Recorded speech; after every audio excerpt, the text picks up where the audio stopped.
Sir meeting में सब आपका वेट कर रहे हैं, मीटिंग भी लेनी है और श्लोक भी सुनना है। हाँ राधा मैम, आप चलिए, मैं आता हूँ।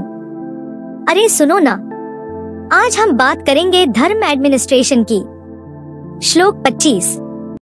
भीष्मद्रोण प्रमुखता सर्वेशा च महीक्षिताम् उवाच पार्थ पश्यतान् संवेतान् कुरुनिति। मैं कृष्ण ने अर्जुन का रथ दोनों सेनाओं के बीच में रोका और कहा, हे पार्थ, अर्जुन, देखो इन सब कुरुओं को जो यहाँ युद्ध के लिए इकट्ठा हुए हैं। देखो अर्जुन, जैसे मैं मीटिंग में सबको क्लियरली देखने के लिए कहता हूँ, देखो किस किस का इंटेंट क्या है। वैसे ही बैटलफील्ड में भी मैंने अर्जुन से कहा था, अर्जुन पहले ऑब्जर्व करो, समझो, ये सिर्फ लड़ाई नहीं है, ये डिसीजन मेकिंग का समय है। Psychological view, deep insight. ये श्लोक सिर्फ एक बैटलफील्ड का सीन नहीं है, ये ह्यूमन माइंड के इंटरनल कॉन्फ्लिक्ट का सिंबल है। 1. The battlefield as the mind. Kurukshetra human mind. Kurukshetra हमारे दिमाग का बैटलफील्ड है।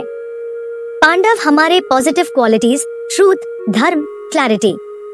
कौरव हमारे negative thoughts, ego, attachment, fear. Arjun हमारा कंफ्यूज्ड माइंड है और कृष्ण हमारा हायर सेल्फ यानी बुद्धि, विजडम या consciousness.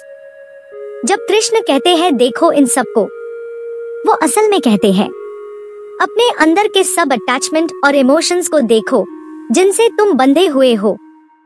2. Power of observation before action. मैं कृष्ण ने अर्जुन को तुरंत एक्शन लेने को नहीं कहा, बल्कि पहले ऑब्जर्व करने को कहा।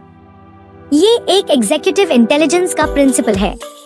Good leaders first see before they decide. Modern psychology में इसे सिचुएशनल अवेयरनेस कहते हैं। डिसीजन लेने से पहले पूरी सिचुएशन को इमोशनली न्यूट्रल होकर देखना। लेसन, जब हम इम्पल्सिवली रिएक्ट नहीं करते और पहले चीजों को समझते हैं, तो क्लैरिटी और कॉन्फिडेंस दोनों बढ़ते हैं। 3. Facing the familiar pain. देखो, पहला स्टेप अवेयरनेस का। मैं कृष्ण अर्जुन को तुरंत लड़ने को नहीं कहते, वो कहते हैं देखो। साइकोलॉजिकली ये अवेयरनेस का फर्स्ट स्टेप है। जब तक तुम अपनी सिचुएशन को क्लियरली नहीं देखते, तब तक तुम उसे हील नहीं कर सकते। ये वही स्टेज है जहां इंसान सेल्फ रियलाइजेशन की तरफ बढ़ता है। ऑब्जर्वेशन से ट्रांसफॉर्मेशन शुरू होती है। रिसर्च के मुताबिक थेरेपी में भी first step acknowledgement of truth होता है। कृष्ण यहाँ थेरेपिस्ट की तरह एक्ट कर रहे थे। 4. भीष्म द्रोणा का सिंबलिज्म। भीष्म ड्यूटी और ट्रेडिशन का pressure, moral rigidity. Drona past conditioning, जो हमें सिखाया गया।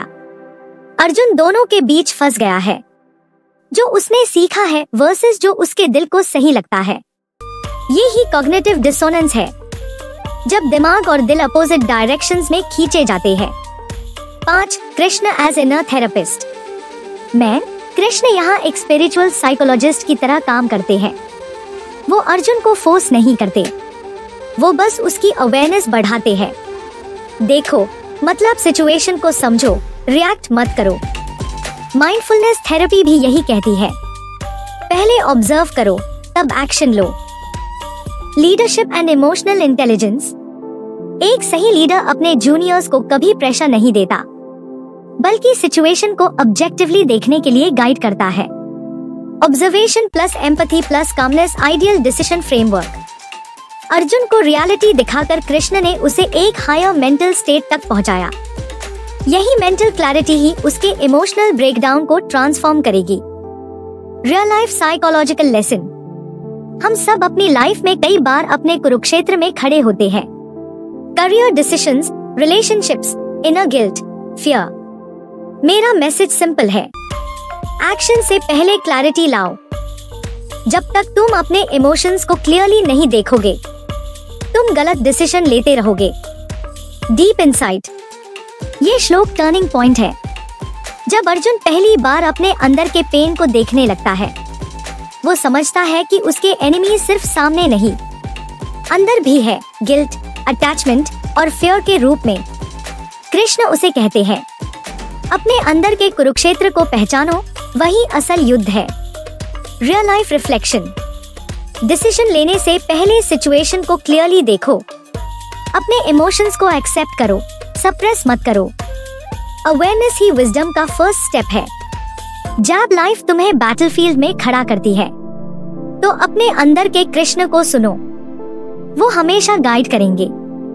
हर बैटलफील्ड, चाहे वो युद्ध का हो या लाइफ का, तभी जीता जा सकता है जब पहले हम क्लियरली देख लें कि हम किसके सामने हैं और किसके लिए लड़ रहे हैं।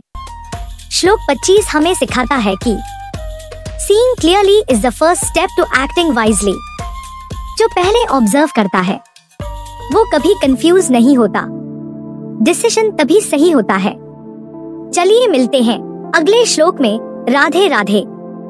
और हाँ, चैनल को सब्सक्राइब करना न भूलना।